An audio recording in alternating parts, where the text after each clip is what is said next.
Well, I was interested in the concept from my background is nursing, and through the nursing journals I had read about hospice care, and so I was aware of what it was. Well, you start off with a hard question. My daddy had died in 1980, and he did not want to be in the hospital. But I was able to take care of him at home, but it was just with neighbors' help. There was nobody else coming in. And my two sisters and myself all lived hours away. I was, in Ohio, and he was in North Carolina. So when the concept of hospice came about, I was actually, after we had moved to Queen Anne's County, I was on the board for the American Cancer Society. And they announced at a meeting one night that there was going to be a meeting in the county to see if there was enough interest to start a hospice program. So, the handwriting was sort of on the wall then. So I attended that meeting in May of 1985. And that was spearheaded by the health department. The meeting was hosted by the health department. And you really, to appreciate what they went through, or what hospice went through to get started, you have to sort of understand that in 1985, Queen Anne's County had no hospital. We had we still don't have a hospital, but we had only a handful of physicians that had doctor's offices here.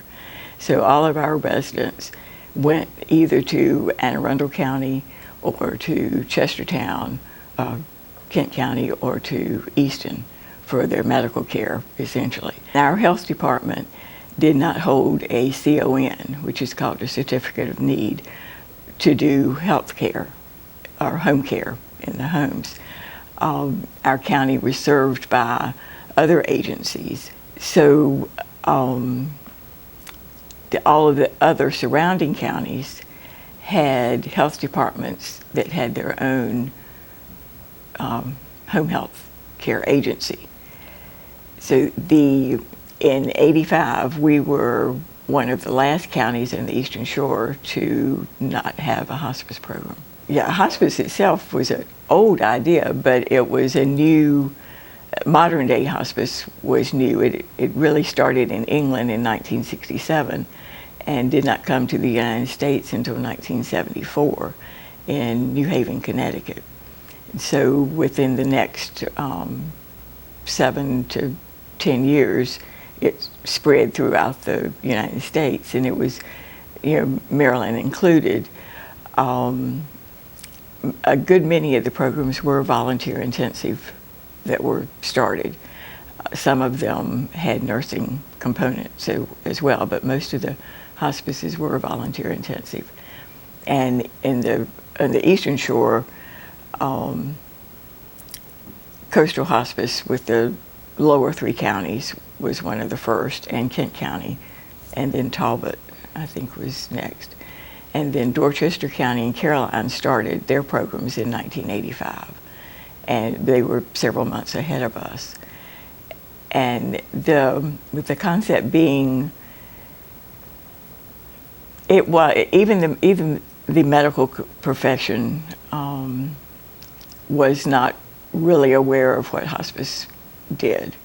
And so there was a lot of education to go out. I won't say that people were resistant to the idea, but they just didn't understand it, even to the point of pronouncing the word. We got a lot of hospice and different ways of saying it. Dr. Duvall was the health officer of the health department, and Kate Tilmety was the director of nursing. And they had been doing some research amongst the counties on the Eastern Shore about starting a hospice program. And so they decided to host a meeting to see if there were enough people interested in the concept to start a program here in the county. They had also talked with the county commissioners about possible funding if there was an idea, because their thought process was that the health department would start to get the program up and running, but then it would become a community-based freestanding program that would run on its own, but they were hoping the county commissioners would financially help support it. So at this meeting, there were 50 people that attended, which was pretty significant considering the size of our county. And there were 25 of us that signed up to help father. I was one of those people that signed up. There were 15 that agreed to be on a temporary board of directors. And then within 3 months, we met, at different places, at people's homes or, the health department. And we had articles of incorporation started, bylaws were written. We found a building that we could have, and the health department advertised for a position to serve as a coordinator of volunteers. And I was one of several people that applied for that position. It was fortunate that summer, our meeting was in May, and I was hired in August. So in between those months, Caroline County had their first volunteer training, and Dorchester County had their first volunteer training. So several of us attended both of those sessions to see how it was set up. Talbot County was already up and running. Kent was, and I visited with both of them. Prince George's County had a volunteer program that was also up and running, and so they were very supportive and helpful as we got started.